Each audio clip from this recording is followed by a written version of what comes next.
Hola a todos y bienvenidos. El día de hoy vamos a hablar acerca de las diferencias entre el síndrome nefrótico y el síndrome nefrítico. Yo soy Paloma Seas, coordinadora de nefrología en Internis Hub.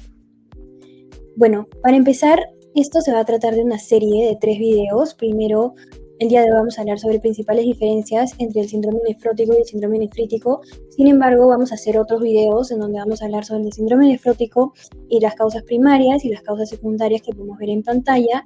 Y otro video aparte donde vamos a hablar solo del síndrome nefrítico, vamos a hablar de las diferentes glomerulonefritis que existen y el síndrome pulmón-riñón. Así también vamos a hablar de las manifestaciones renales del lupus, que puede ser tanto síndrome nefrótico, síndrome nefrítico, pero vamos a hablar mejor de esto en la última serie de esta serie de videos, porque implica los dos síndromes. Así que vamos a comenzar el día de hoy con el video de diferencias entre el síndrome nefrótico y el síndrome nefrítico. Primero, comenzando con las definiciones.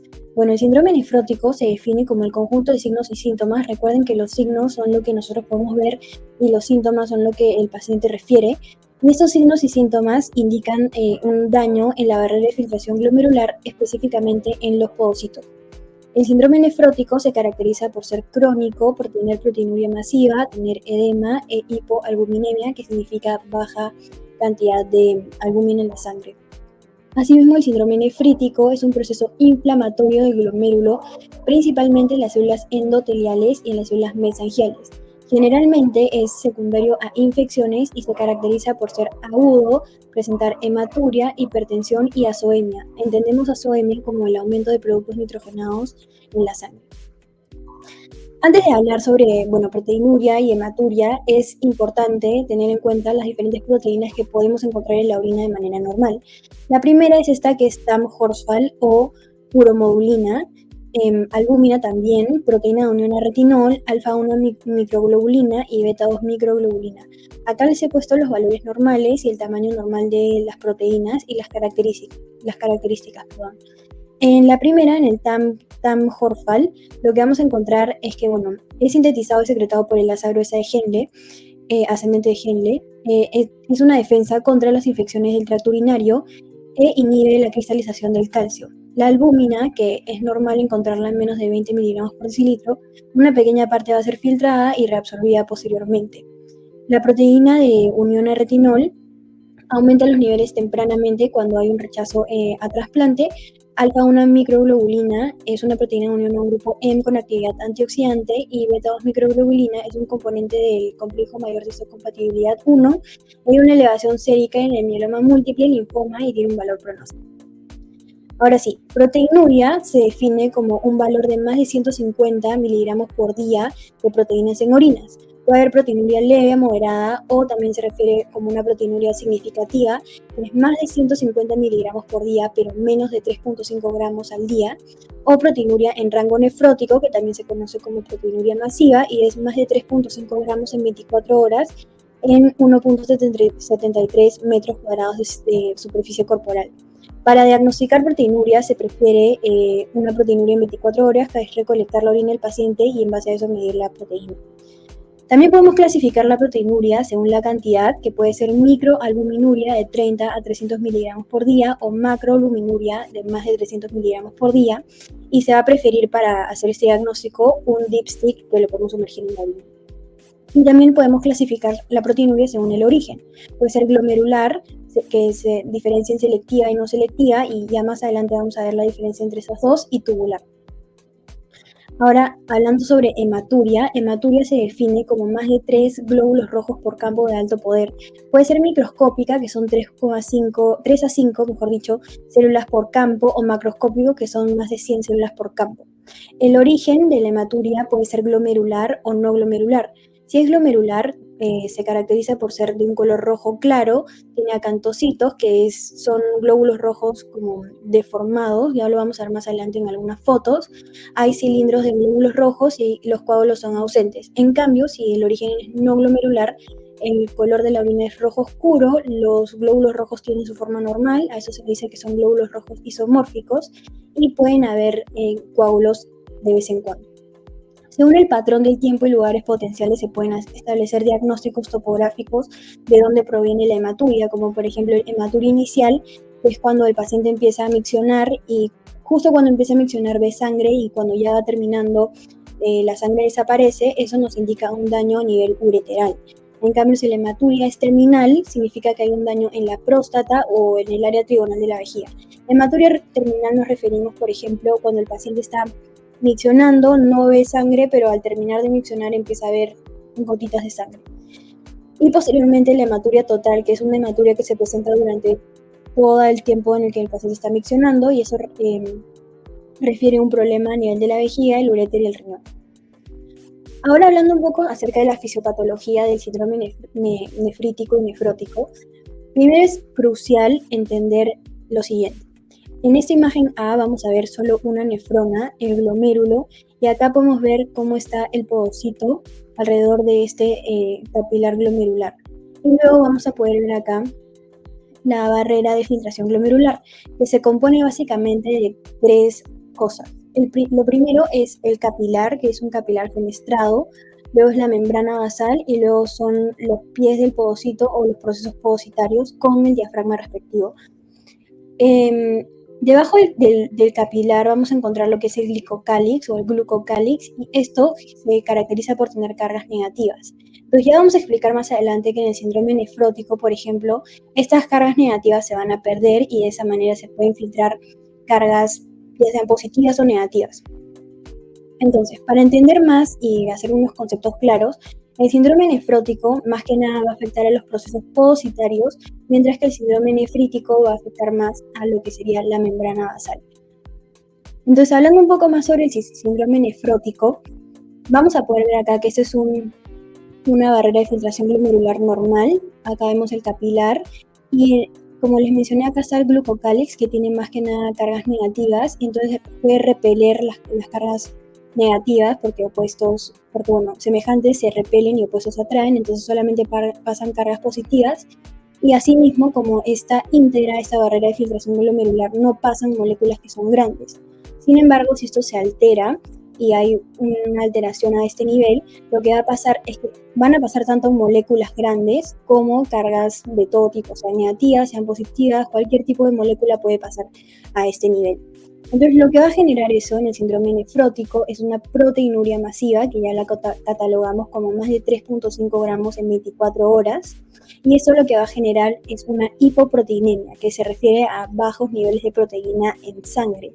Esto va a generar que el hígado, al tratar de compensarlo, genere una síntesis de lipoproteínas y esto va a llevar a una hiperlipidemia.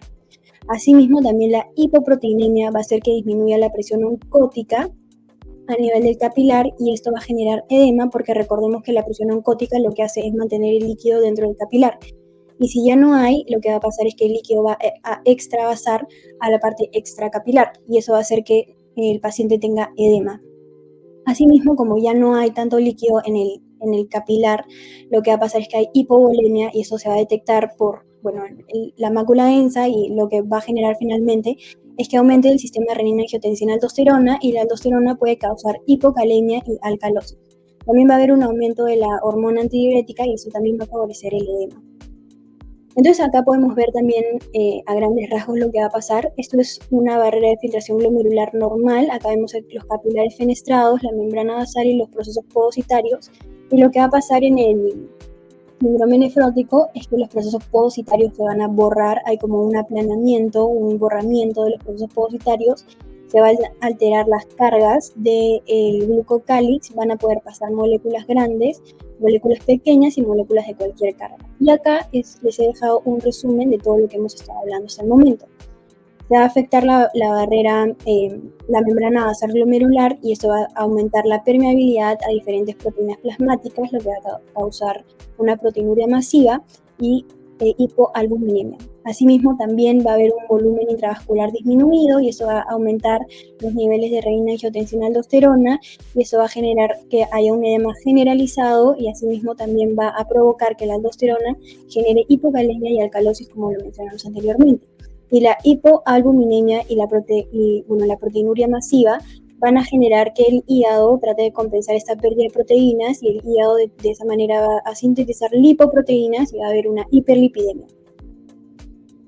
Y ahora hablando sobre el síndrome nefrítico, bueno, el síndrome nefrítico, como ya les comenté a grandes rasgos, lo que va a afectar mayormente es la membrana basal, pero también puede afectar las las células mesangiales y las células en los capilares.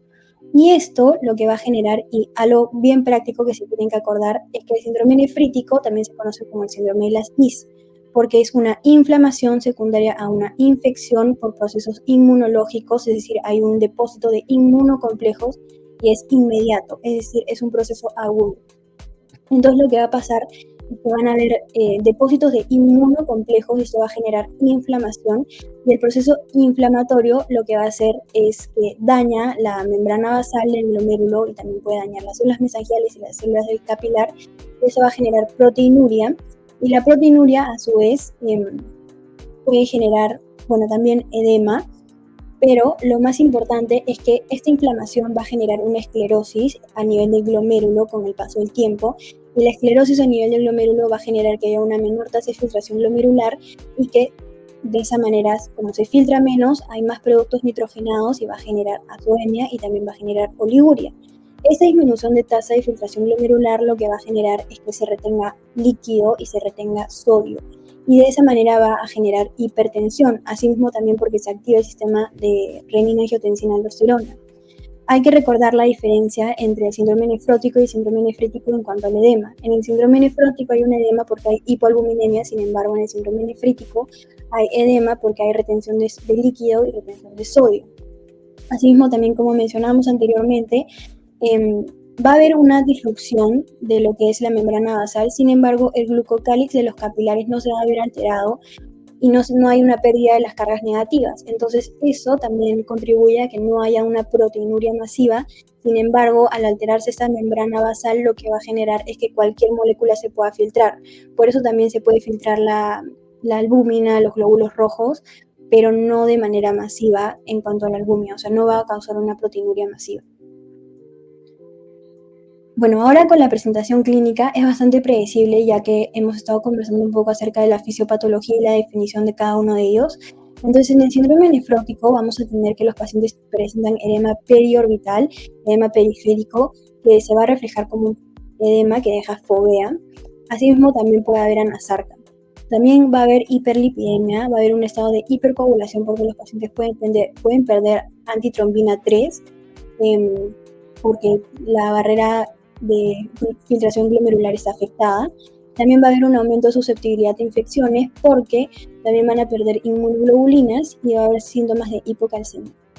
Asimismo, en el síndrome nefrítico va a haber hematuria macroscópica intermitente, va a haber hipertensión, edema, piuria estéril, porque también se pierden leucocitos, porque es un proceso inflamatorio, también se van a perder glóbulos rojos y también se van a perder proteínas, va a haber oliguria, porque con el tiempo el glomérulo se va a esclerosar y va a generar una disminución de la tasa de filtración glomerular y van a haber síntomas urémicos por la concentración de nitrogenados que hay. Entonces, acá están todos los síntomas que nosotros podemos ver en un paciente y signos clínicos también, que básicamente va a causar el síndrome nefrótico. Acá, por ejemplo, vemos el edema periorbital.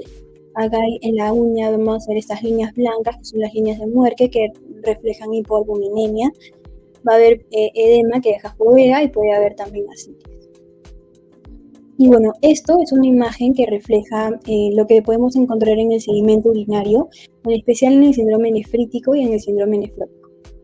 En el síndrome nefrítico vamos a encontrar acantocitos, que les expliqué que son glóbulos rojos que por fuerzas mecánicas han perdido su forma normal, su forma habitual, pero también podemos encontrar glóbulos rojos isomórficos, podemos encontrar leucocitos, podemos encontrar cilindros de glóbulos rojos, así también como cilindros de glóbulos blancos. Y bueno, va a ser característico la sangre que vamos a poder encontrar a nivel de la orina y la proteinuria, que puede ser significativa. En el síndrome nefrótico lo que vamos a encontrar van a ser como gotitas de grasa, vamos a encontrar cuerpos ovales de grasa también, vamos a encontrar un signo que es el signo birefringente de Cruz de Malta, que posteriormente lo vamos a ver. También podemos encontrar cristales de colesterol. Y lo que lo caracteriza el síndrome nefrótico es básicamente la proteinuria masiva. Entonces acá podemos ver estos de acá que son los acantocitos, que tienen como una forma no habitual. Y acá podemos ver estas cositas que son gotitas de grasa. Que si nosotros lo ponemos en un microscopio luz polarizada, podemos ver el signo de cruz de Malta, mejor dicho, y así se ve. Esto significa que son gotitas de grasa. Y si ustedes me preguntan por qué acá hay acantocitos que son característicos del síndrome nefrítico y también hay gotitas de grasa que son características del síndrome nefrótico, bueno, es porque en este paciente específicamente se encontraron ambos hallazgos y también es usual que se puedan encontrar ambos hallazgos. Vamos a hablar más adelante sobre eso. Y bueno, acá podemos ver un cilindro que está compuesto de glóbulos rojos. Acá también podemos ver un acantocito y bolitas de grasa, que acá se ve bajo la luz polarizada, se ve la birrefringencia de cruz de Malta. Acá podemos ver la cruz. Y acá se ven acantocitos y este es, bueno, un cilindro de cuerpos como grasos. Acá se pueden ver los lípidos. Entonces ese es un resumen de todo lo que hemos hablado el día de hoy. Básicamente en el síndrome nefrótico va a haber una pérdida en la carga positiva del glucocálix a nivel de la membrana debajo del capilar. Eso es súper importante para tenerlo en cuenta y porque se puede infiltrar cualquier tipo de moléculas con cualquier tipo de carga. Va a haber un borramiento de los fogocitos. También en el síndrome nefrítico lo que vamos a encontrar es destrucción de la membrana basal más que nada, destrucción del capilar también, y se van a poder filtrar cualquier molécula y sobre todo glóbulos rojos. Y un como síndrome mixto, que sería un síndrome nefrítico-nefrótico, vamos a encontrar hematuria, hipertensión y proteinuria en un rango nefrótico. Ese es un resumen para que tengan en cuenta lo que hemos estado hablando durante toda la exposición. Y bueno, eso sería todo por el día de hoy. No se olviden de suscribirse, darle like y seguirnos en Instagram. Y si tienen algún comentario, duda, sugerencia, también nos lo pueden dejar saber en los comentarios. Gracias.